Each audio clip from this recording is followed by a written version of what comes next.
As a CEO of a new tech startup, it's super important that we get in front of as many people as possible to tell them what we're doing. We are connecting people who have space with people who need space. And so essentially we're the Airbnb for self-storage.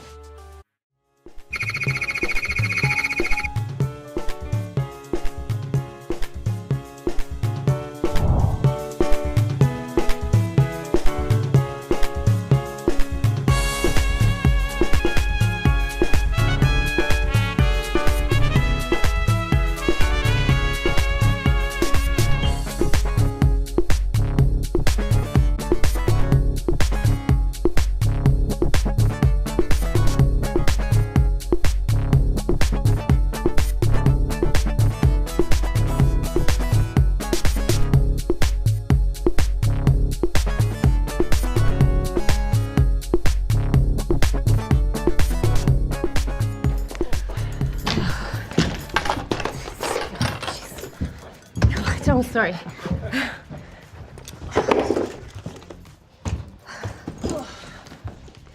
Do you need help? All right, okay.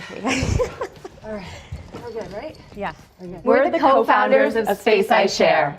So, judges, the question is, what do all of these items have in common? Any idea? Throw away? Well, you might want to throw them away. But actually, these are everyday items that people really have a challenge finding space for. Ah, yes. And so this is why the self-storage industry is a $35 billion industry, and there are actually 34 million storage units in North America right now. Now, storage isn't sexy or fun, but every item tells a story. Every box has something in it that is very valuable. So people hang on to these things because it's valuable to them. It might be junk to you, but it's valuable to them. And people are willing to pay big bucks to keep these belongings in their possession. So here's the problem. People have stuff, lots of stuff, and they need space to put it all. Traditional self-storage facilities can be expensive and not always close to home. So the solution with SpaceiShare is that we're not only helping the storage renter, but we're also helping people that own space. So for the renter, they go onto our platform, they browse listings in their neighborhood, and they can save up to 50% off self-storage costs. And for the space owner, now is a possibility to make money from the space you already have. Space like garages, sheds, fields, backyards, driveways. And so for us, our mission is that we want to create a community where people share space in a safe, trusted, and reliable environment.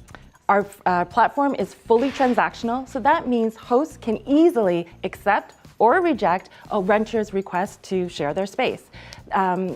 Also, when a renter and a host decide to share a space, we send out a legal document which both of them have to complete. And this requires them to list out all the precious items that they're putting into storage, what the rules are to access that space, and also share some government ID just so you know who you're sharing the space with. We know that liability is something that people think about. So one thing that we do is we have an assurance program, which we call the SpaceiShare Assurance Guarantee. We provide protection up to $2,500. SpaceiShare takes a 15% service fee on every monthly transaction.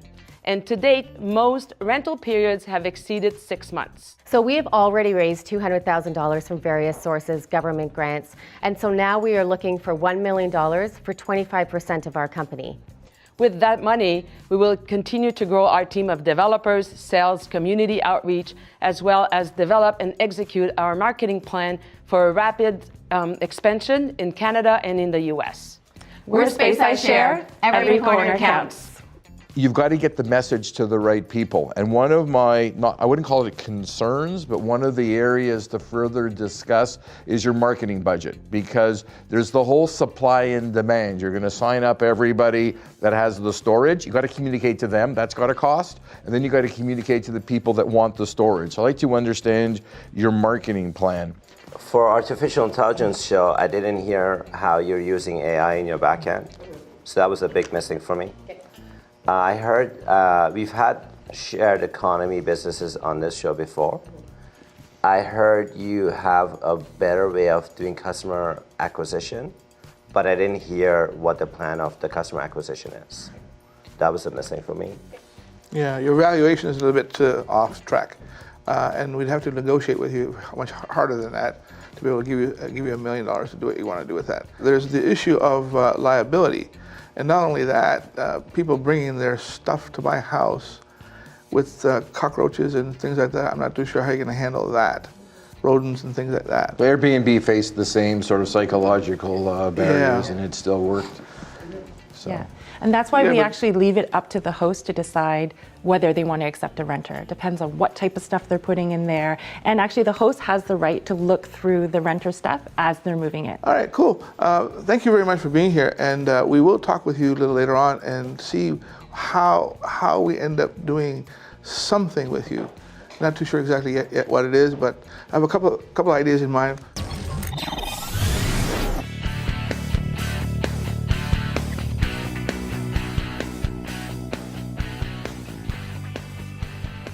Hey guys, how are you doing? Good to see you again. Good to see you. Good to see you again. Yeah, great to see you. Thank you. All right.